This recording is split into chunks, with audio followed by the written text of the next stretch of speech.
50,000 60,000 মতো বাড়াইছি এক বছরের মধ্যে। কাতারে আসতে আমার 2 লাখ টাকা খরচা হয়েছে। ভাই কতদিন ধরে আছেন কাতারে? আমি কাতারে 1 বছর এক ধরে বছর? আছি। হ্যাঁ। মাশাআল্লাহ মাশাআল্লাহ। কি কাজ করতেছেন এখন? আমি মজলিসের কাজ করতাম, এখন বর্তমানে মজলিসের কাজ ছেড়ে দিছি। মজলিস কি কাতার বাড়িতে? হ্যাঁ, কাতারের বাড়িতে। ওকে, তো কাতারের বাড়িতে মজলিসের কাজে হ্যাঁ আসছেন, ওখানে কাজ করছেন 1 বছর। হ্যাঁ, 1 বছর ধরে। এখন কি করতেছেন? এখন আপাতত কিছু করতেছি না, ওই ট্রান্সফার নিয়ে চলে আসছি আমি। কেন ট্রান্সফার? ফ্রি বিষয়। ফ্রি ভিসা হয়ে চলে আসছেন? কেন, ওখানে কি সমস্যা? ওইখানে অ্যামাউন্ট ভালো না এবং কি থাকা খাওয়ার ব্যবস্থা ভালো ছিল না, তাই চলে আসছি। মন মতো হয় না? মন মতো হয় না। ওখানে স্যালারি কত দিত? ওইখানে স্যালারি 1000 দিত, মানে 1000 রিয়াল দিত। তো ওখানে 1000 রিয়াল পাইছেন ঠিক মতো? হ্যাঁ, ঠিক মতো পাইছি। তো 1000 রিয়াল আপনি মানে পাওয়ার পরে খরচ টরচ করে হ্যাঁ দেশে কত পাঠাইছেন?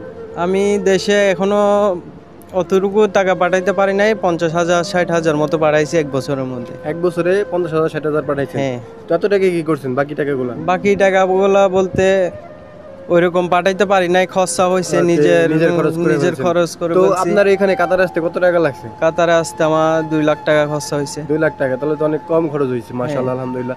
এখন চেঞ্জ হয়েছেন, এটা তো আপনার একটা খরচ হয়েছে। আপনি নিজে দিবেন নাকি অন্য কেউ? না, আমি নিজেই দিছি। এর জন্য ওইটা আমার 6000 রিয়াল খরচা হয়েছে ওখানে। ওকে ওকে, এর জন্য আপনি দেশে টাকা পাঠাইতে পারেন? হ্যাঁ, পাঠাইতে পারিনি। ওকে মাশাআল্লাহ। তো এখন কি করার ইচ্ছা আছে? এখন প্ল্যান আছে, একটা ভালো জবের প্ল্যান করতেছে। এখন দেখি না আল্লাহ যেটাই করে।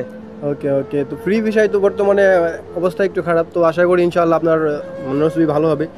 আর কাতারি ভাষা যেহেতু ছিলেন, হয়তো বা আরবি শিখে গেছেন। হ্যাঁ, আরবি মাশাআল্লাহ, আরবি অনেক আছে। তো এখন আরবি যদি পারেন অবশ্যই আপনার ভালো একটা কাজ হবে।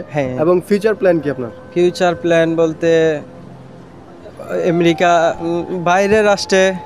সবাইকে আমি বুঝলাম না, এই কাতারে কি সবাই যে আমেরিকা ইউরোপ যাওয়ার জন্য আসে? আপনি কি আমেরিকা ইউরোপে ওই রকমই ভাবেন, ট্রাই করব আর কি, যদি আল্লাহ নসিবে। যদি এখন আপনার আমেরিকা মানে হয়, হ্যাঁ, যদি আপনার 30,000 রিয়াল 40,000 রিয়াল লাগে, তো এই টাকাগুলো কোথা থেকে ম্যানেজ করবেন? ওগুলা দেশ থেকে। দেশে এরকম পরিস্থিতি আছে, আপনি চাইলে দিতে পারবে, সমস্যা নাই। মাশাআল্লাহ মাশাআল্লাহ। তো মানে আপনি কি কারো কোন এজেন্সির সাথে কথা বলছেন? হ্যাঁ, এজেন্সির সাথে কথা বলছি, ওখানেও প্ল্যান করতেছে। ওকে, সব মিলে আর কি কত টাকা লাগবে আপনার? সব মিলিয়ে 30,000 রিয়ালের মতো খরচা হবে। ওকে, আমি কিন্তু জানি না, কিন্তু আমার আইডিয়া আছে যে 30,000 রিয়াল লাগতে পারে। তো 30,000 রিয়াল দিয়ে আপনি আমেরিকা যাওয়ার প্ল্যান করতেছেন এখান থেকে? মাশাআল্লাহ মাশাআল্লাহ, আলহামদুলিল্লাহ। আপনার মানে ভবিষ্যৎ অনেক উজ্জ্বল হোক, দোয়া করি অনেক ভালো হোক। এবং আপনার বিয়ে শাদী করছেন? না, বিয়ে শাদী করি নাই ভাই। তো এখানে যান আমেরিকা, দোয়া করি দোয়া করবেন, ভালো একটা লাইফ লিড করেন, ঠিক আছে? গ্রিন কার্ড নেন, তারপরে দেশে যান, বিয়ে শাদী করেন। বিয়ে কি দেশে করবেন নাকি আমেরিকান করব? না, আমার দেশে করার প্ল্যান আছে, এখন দেখি না আল্লাহ নসিবে যেটার আগে আর কি। ইনশাআল্লাহ বাংলাদেশে করার ইচ্ছা আছে। ওকে ওকে ওকে, মাশাআল্লাহ মাশাআল্লাহ। ভাই আপনার সাথে কথা বলে খুবই ভালো লাগলো। আপনার জন্য দোয়া রইলো।